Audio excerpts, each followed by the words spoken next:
Good morning mga kamami Angel. Welcome to Angel's Vlog.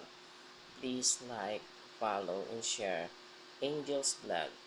Guys, pabisit na rin po yung FB page ni Angel. Angel Vlogs din po guys. Follow, like, and share din po guys. Ganun din po guys. Sub tayo sa YouTube channel ni Angel. Ayan guys, nagsutay si Kuya DJ ng patatas. Kasi magluluto siya guys ng adobo.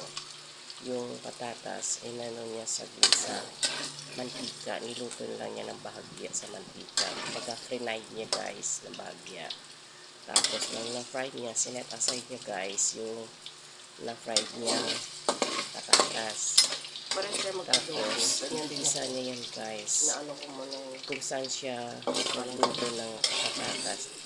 Doon din mas niya malasa kasi pag ginanya mo yung patatas, diba? Adobo. Kaysa diretso mo. Kasi the same lang naman din guys yung oil na gagamitin. Kaya hindi na siya nagpalit ng kawalit guys. Ayan.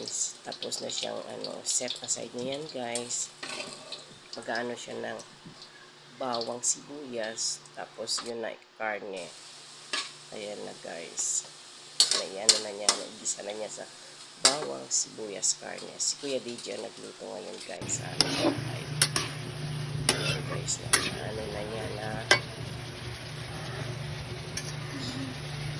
nalagay na niya yung karne, patatas, tapos itapon siya ng white guys.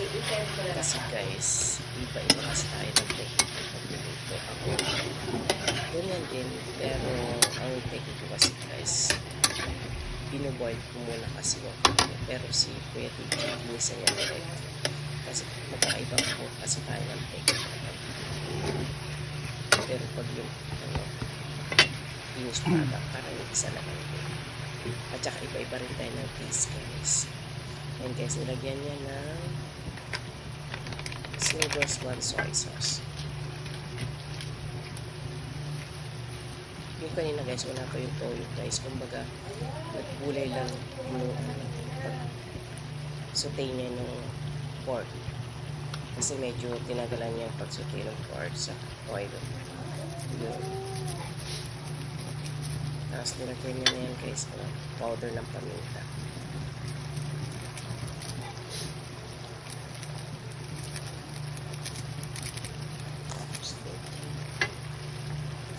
Tapos palasa guys, veggie.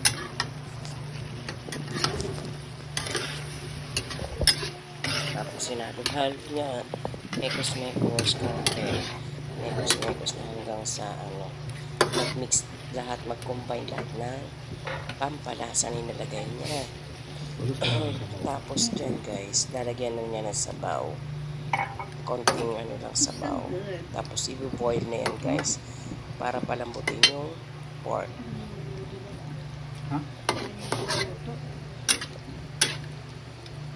Ayan guys, papalambutin niya yung pork.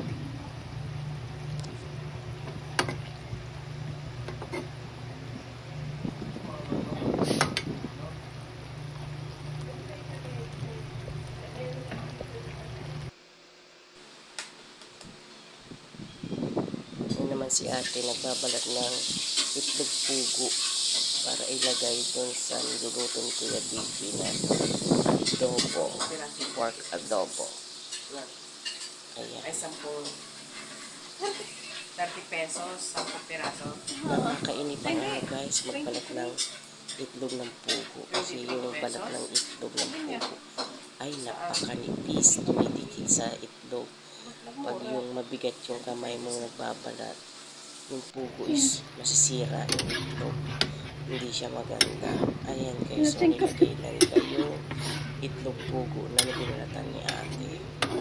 Yung iba ang naglalagay din is itlog ng manok. Pero yung kay Kuya DJ, itlog pugo nilagay niya. Yun lang po guys.